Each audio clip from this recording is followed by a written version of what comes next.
अंग्रेजी में स्पेलिंग के संबंधित हम कुछ नियम बताए थे। एक दिन एक नियम आपको बताए थे, कल आज दूसरा नियम बताने जा रहे हैं।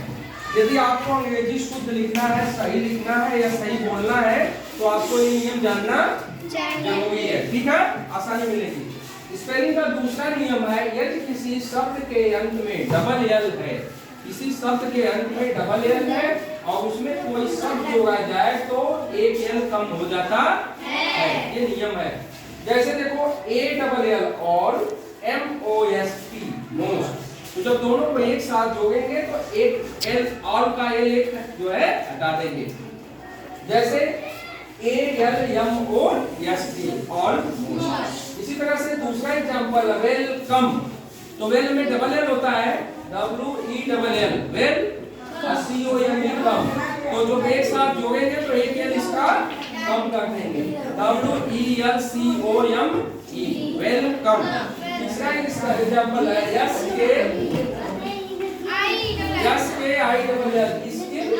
फुल, स्किल द फुल, तो जब जोड़ेंगे एक साथ तो SKILL दोनों एल कम हो गया। इसके पहले पहला नियम हम बताए थे, जब किसी शब्द में फुल जोड़ना हो तो फुल का एक एल जो है हटा देते हैं, तो इसमें ये भी लग गया।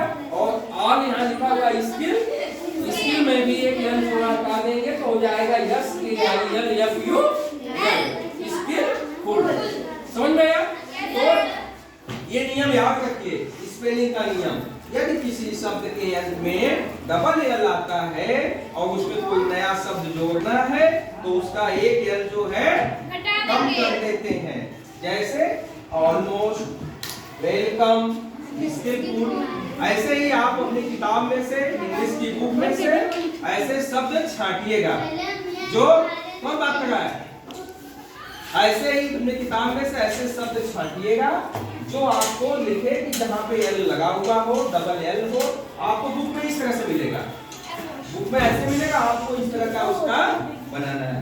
ठीक है, बनाएंगे तब आप लोग लाएंगे। Thank you. कैसा लगा? अब अगले दिन हम इसका जो है तीसरा नियम आप लोग को बताएंगे।